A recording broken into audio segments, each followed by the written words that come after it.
नमस्ते। चलिए आज ओम को समझते हैं, लेकिन एक मंत्र या धार्मिक प्रतीक की तरह नहीं, बल्कि एक बहुत ही एडवांस टेक्नोलॉजी की तरह। एक ऐसी सोनिक टेक्नोलॉजी जिसके असर को आज साइंस भी नाप सकता है। तो एक सवाल से शुरू करते हैं। जब रात को आसमान की तरफ देखते हैं तो क्या ख्याल आता है? पूरी शांति है ना?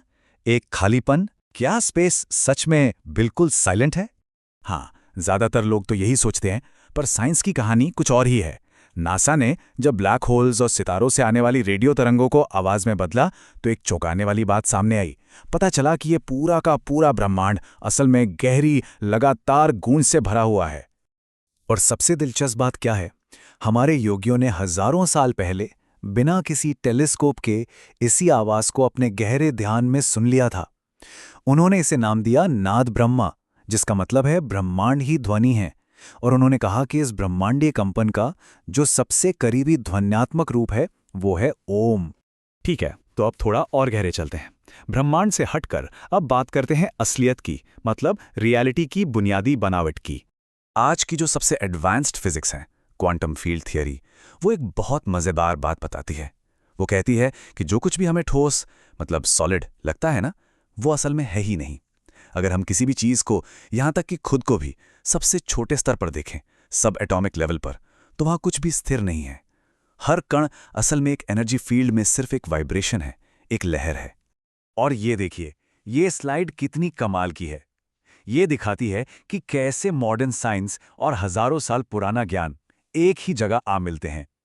एक तरफ क्वांटम फील्ड थ्योरी कहती है कि सब कुछ वाइब्रेट करती हुई एनर्जी है, और दूसरी तरफ स्पंद का प्राचीन दर्शन कहता है कि असलियत एक दिव्य कंपन है, और ओम उसी मूल कंपन की आवाज है। तो सवाल ये उठता है कि अगर सब कुछ सिर्फ एक वाइब्रेशन है, तो क्या एक आवाज, एक ध्वनि किसी चीज को सच में छू सकती है, उसे बदल सकती है? क्या ध्वनि कोई आकार ले सकती है? इसका जवाब छिपा है साइंस की एक बहुत ही फैसिनेटिंग ब्रांच में, जिसका नाम है साइमैटिक्स। साइमैटिक्स हमें दिखाता है कि साउंड सिर्फ सुनने की चीज नहीं है, ये एक फिजिकल एनर्जी है, एक मैकेनिकल वेव है, जिसमें चीजों को आकार देने की ताकत होती है। साइंटिस्ट ने ये करके देखा है। जब एक प्लेट पर रेत बिखेर कर उस पर कोई शोर, मतलब कोई बेतरतीब आवाज डाली जाती है, तो पता है क्या होता है? सारे कण इधर उधर बिखर जाते हैं, पूरा केओस यानी अव्यवस्था फैल जाती है। लेकिन, और यही सबसे दिलचस्प बात है, जब उसी रेत पर एक सुरीली हार्मोनिक फ्रीक्वेंसी डाली जाती है, जैसे कि ओम की धुनी, तो वही बिखरे हुए कण अपने आप को खूबसूरत ज्योमेट्रिक पैटर्न में सजा लेते हैं। सोचिए, आवाज ने केओस को ऑर्डर में बदल दिया। अब सवाल यह है कि इसका हमसे क्या लेना देना? लेना देना है क्योंकि हमारा शरीर, एक अडल्ट ह्यूमन बॉडी, करीब करीब 70% पानी है। तो जरा सोचिए, जब हम ओम बोलते हैं तो हमारे शरीर के अंदर जो पानी है, उस पर क्या असर पड़ता होगा? तो चलिए अब देखते हैं कि ये पूरा साइंस हमारी बॉडी पर कैसे काम करता है। हमारी बॉडी भी तो एक बहुत ही बारीकी से सेट किए गए एक म्यूजिकल इंस्ट्रूमेंट की तरह ही है। देखिए, ओम कोई एक शब्द नहीं है, ये एक पूरी प्रक्रिया है। इसका डिजाइन ही एक तरह की बायोहैकिंग है। जब हम कहते हैं तो ये वाइब्रेशन पेट के निचले हिस्से से शुरू होती है, हमारे डाइजेस्टिव सिस्टम को स्टिमुलेट करती है।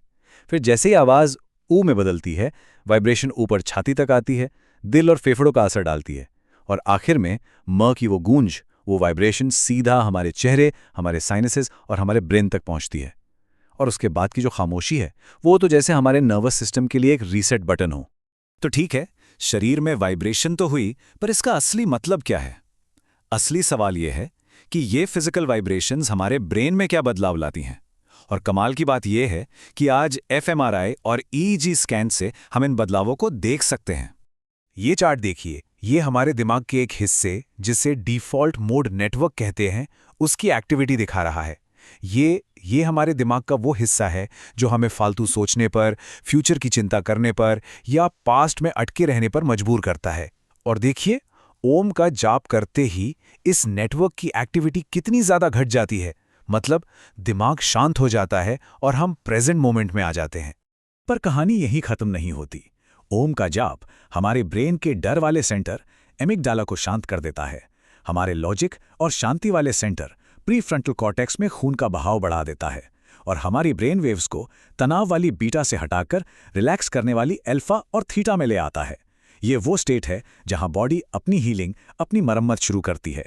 अब आते हैं सबसे हैरान करने वाले पार्ट पर, जो इस पूरी ध्वनि के आखिरी हिस्से में छिपा है। ओम के अंत में जो हम म की गूंज करते हैं, वो हमारे शरीर में एक बहुत जरूरी केमिकल को रिलीज करती है। कोई अंदाजा है कौन सा? स्वीडन के मशहूर कैरोलिन्स्का इंस्टीट्यूट की रिसर्च बताती है कि सिर्फ की हमिंग करने से हमारे पैरानेसल साइनस में नाइट्रिक ऑक्साइड का प्रोडक्शन नॉर्मल सांस लेने से 15 गुना बढ़ जाता है। 15 गुना, सोचिए जरा। तो इस 15 गुना बढ़ोतरी से होता क्या है? देखिए, नाइट्रिक ऑक्साइड एक बहुत पावरफुल चीज है। ये हमारी खून की नसों को चौड़ा कर देता है। इसे वैसोडाइलेटर कहते हैं। सोचिए, जैसे एक पतले पाइप को चौड़ा कर दिया जाए तो पानी कितनी आसानी से बहेगा। बिल्कुल वैसे ही हमारे ब्रेन और पूरी बॉडी में ऑक्सीजन की सप्लाई बढ़ जाती है। और इतना ही नहीं, इसमें एंटीवायरल और एंटीबैक्टीरियल गुण भी होते हैं। और एक और कमाल की बात, गले में जो वाइब्रेशन होती है ना, वो सीधे हमारी वेगस नर्व को जाकर स्टिम्युलेट करती है। ये नर्व हमारे नर्वस सिस्टम का एक तरह से मास्टर स्विच है। जैसे ही ये स्टिम्युलेट होती है, हमारा फाइट या फ्लाइट वाला स्ट्रेस मोड बंद हो जाता है और बॉडी रेस्ट एंड डाइजेस्ट यानी हीलिंग मोड में चली जाती है। तो हमने कहां से शुरू किया था? ब्रह्मांड की गूंज से। और कहां पहुंच गए? हमारे शरीर के सेल्स तक। तो अब ये साफ है कि ओम सिर्फ कोई आस्था या कोई जादू नहीं है।